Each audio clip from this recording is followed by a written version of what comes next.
ويهلك الحرث والنسل والله لا يحب الفساد. يشكشي شيء لنا وبردني دوشته اقتصاد وأخلاق، حرث ونسل. نسل شيء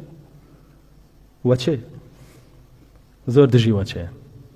زور دجي زواج زور دجي بابلين هبوني بيوندي شرعية لنيوان كروك شكانا بلام زور برادا بشي بفساد بحرام لنيوان كروك شكانا. لا چل 50 ساڵێک لەمە پێش لە ئەوروپا لە هەندێک لە دەوڵەتەکانی قانونێک دەرچوو هەر پیاوێک هەر ئافرەتێ تەلاق بان نیوەی سەرۆت و سامانەکەی بۆ ئافرەتە بێ. ساتۆ ئاوا سەیرێکی هێڵی چی زە دیموکراسی خازەکانی خۆمان کە خودی منافقەکانەوانن کە ئاڵەن دیموکراسیتان بۆیەنین و خێر و بێرە و بەرەکەتە واڵەن دیموکراسیان لە ئیسلام ئاسڵان وات پێڵێن ئەمانە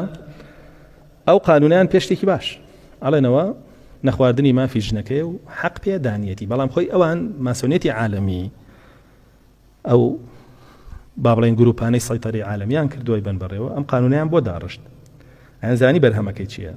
بەرهەمەکەی ئەوە بوو دوای ئافرەتەکان فێربوون چیانە کرد؟ زەواجیانە کرد بۆی دوای جیابنەوە نیوەی سەر سامانەکەی لێبسەر لە بەلاش. ئەوان وایان کرد ئافرەتەکان فێریەوە بوون چون زەواجیانە کرد لەگەڵ پیاوە دوای دوو مانگان جیابینەوە ناگونجین و خراپە و دەی نیوەی سەر سامانەکەی بە قانون پێدرا. باشە بە جلوبەرگی خۆیەوە هاتە ماڵەکە کاڕۆشتەوە نیوەی ڕەنج و تێکۆشان و هەوڵی کابرای برد بوو. وای لێ هاو پیاوانیش کە سەیریان کرد ئافرەتان بەو شێوە شویان پێکەنی تر زەواجیان نەکرد. تۆ بۆ پارەشون پێ ناکەی وەرە زینەکە ئاکەی نوشتێ پاری کەم بەرەوە بڕۆ. وای لێ هاو ئافرەت بە قاپێ ویسکی و بە پاکە تێجگەرە لەگەڵی بڕوا چەنە بێ زینای لەگەڵ کا دوای خۆحافیز بەمە چیان کرد زەواجیان هێشت نایان هێشت. لە منافقین نایانەوە دەو قانون نەچاکە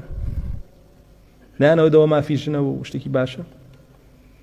ئێستاش هاوشێوەکەی قبول تەطبیق ناکرێت لە وڵاتی خۆمانە. با پیاوێک ژنێک تەلاق با و ژنەکەی بڕوا داوای هەر شتێک کە بۆ یەکرێ بۆی بکا بزانە پێدەن یان نە هەمووی پێدەن. خانووکەش لە ژێر دەستی پیاوەکە دەرێنە بێ بڕواتە کرێچیەوە دا چەند ساڵە بێ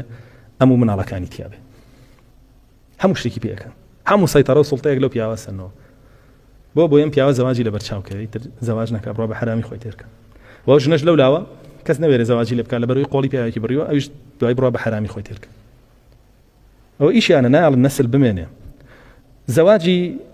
هاوڕەگەز خوازەکان یعنی بۆچی ڕێی پێدراوە؟ بۆ ئەیڵن لەم وڵاتە هەبێ لە وڵاتەکانی ترا هەبێ بۆچی ڕێی پێدراوە؟ بەزان بۆچییە؟ یهلك النسل بۆی نەسل نەهێڵێ کوڕ و کوڕ مناڵیانە بێ کچ و کچ مناڵیانە بێ نایان بێ ئەوە لەوە چی نەما نەوە و وەچە و مناڵ نەما ئەمانە هەمووی خوتەیە. الله جل جلاله چەند ساڵ لەمە پێش پێوتوی 1450 ساڵ لەمە پێش پێوتوی هەگەداریم خوتانە بن هەگەداری منافقانە بن ئیشیانە واکەن لە ناوتانە جاری وایەت بە ناوی ئیسلامی شەواکادت حەزەکەم زانین ڕێکخراوی هاوڕەگەز خوازەکان لە لای خۆمان ئەمان بەسەریان لەگەڵە گاڵتان لێ نەیە خەریکە بۆیانە شەرعێنێ خەریکە مباحی ئەکا جملەیەکیشان بووە و لە فقهی حەنەفی هیچ عقوبەیەکی لەسەر نییە نێربازی حکم چیە بەسەر فقهی حەنەفیەوە کە من قولم هەیە اقتلوا الفاعل والمفعول به لە دینەکەی خۆمان نەسم هەیە دەخم هەیە حکم چیە بەسەرەوە بەڵام ئەوە چییە لە ناوبردنی نەسلە باشە ئەی باشە بۆچی لەو لاوە دیسان بابینەوە سەر بابەتێکی تریش حرامیان کردووە ئافرەت شوو بکە پێش 18 ساڵی بەڵام بە حرامی بڕوە لە 12 ساڵی و بابیکە بۆ ئێستا تۆ گەر ئافرەتەکەت کچەکەت شوو بکە 15 ساڵە عەلامی بۆ ناکەن بەڵام بۆ بڕوە زینا بکە شوقی بۆکەنەوە مەلهای بۆکەنەوە باری بۆکەنەوە کەفتریای بۆکەنەوە بۆچی بۆکەنەوە يهلك النسل ولا بردني نوايا وچه ميشيانا بوچی زەواجیان ئەسڵەنەوە نە قورس کردووە بۆ کاراسانی ناکەن بۆ ناڵن ئینسان بە ئاسانی دەستی بگا بە زەواج چ ژنیش و چ پیاویش وەی کە بە حەڵاڵی دەستی نەکەوت چی بکە بە حرامی بیکە بە حرامی بڕۆ لەگەڵ 100 ئافرەتا بە کێشە نییە ئازادی سێکسیە بەڵام بڕۆ بە حەڵاڵی چوار ژن بێنە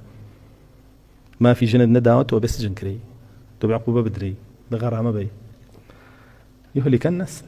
بۆ ئەوەیە ئەنجا حرفەکە چی لە ناوبردن و تەفروت و ناکردنی بەروبوومی خەڵکی بەرهەمی خەڵکی کوا خەڵک بەرهەمی ماوەجا ئەسڵەن ئەو وڵاتانی منافقین تیا باڵا دەستن بێنە بزانن بەروبوومی چییە بەرهەمی چییە چ بۆ خۆی چ بۆ دەرەوەی خۆش هیچ وڵاتێکی بەکاربەر لە هەموو جێگایەکەوە بێ سەرفکە و پارە بە لە هیچ جێگایەکەوە نانێرێ و پارە وەرگێ ئەبێ هەر بێنێ و پارە بە دەوری مارکێتێکە بینێ کاڵای هەموو وڵاتەکان و دەوڵەتەکان بە خراپ و چاکەوە کە زۆربەی خراپ و بەسەرچوو مەوادی کیمیاویانێ ساخ کرێتەوە تیا یەک کێشەش نییە خەڵکیش ڕازیە پێی ئەمە لەژێر سایە حکمی منافقەکانە بۆچی بەروبووم بەرەکەتیان نەما ڕیبای بۆ حەڵال کردووی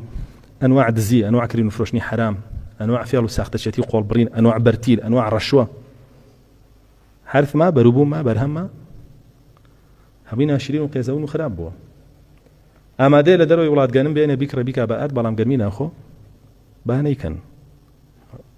پاری پێ نادا نایکڕێ بۆی خەڵک هەر تابیعی خۆیان بێ هەر مەمنونی خۆیان بێ هەمووش پارۆکەش لەوان داوا بکە هیچ خۆیانە ئەم بە هیلاک بردننی حرث و نەسلە سوودی خۆیانی تیا قازانجی خۆیانی تیا جامە بە کێ ئەکرێ عادەتەن بەو منافقانە ئەکرێ کە وەلی ئەمری خەڵکین ئەبوانە ئەکرێت چونکە ئەمانە دەسەڵاتیەوە یاسایەوە قانونیەوە ڕێکی خاوە هەمووشی کراوە و ڕێک خراوە و دانیشی پیان راوە لە لایەن وەلی ئەمری خەڵکیەوە باشە ئەوەش ئەم وڵاتی بەرەو ئەوە بردووە کە خۆتانی بینن نەوەکانمان پۆل پۆل ئەڕۆن لە بەحرەکانە و لە جێگاکان تیاچن یاخود چەکیان بۆڵەگرن و خۆیان بە کوشتەدەن و خەسەرەڵ ئاوانەوەکان لە ناوە بن و ئاواش بەروبووم و بەرهەم لە ناوە بن و میلەتەکە تووشی هەزاران قەیرانەکەن و خەڵکیش زۆر ئاساییە بەلایەوە جابووە بەڕاستی قسە و کردار و بیرکردنەوە و هەڵس و کەوتی منافق ئللا دژی چی ئینسانە دژی حرث و نەسلیەتی هەموو هەنگاوێکی بۆ ئەوەیە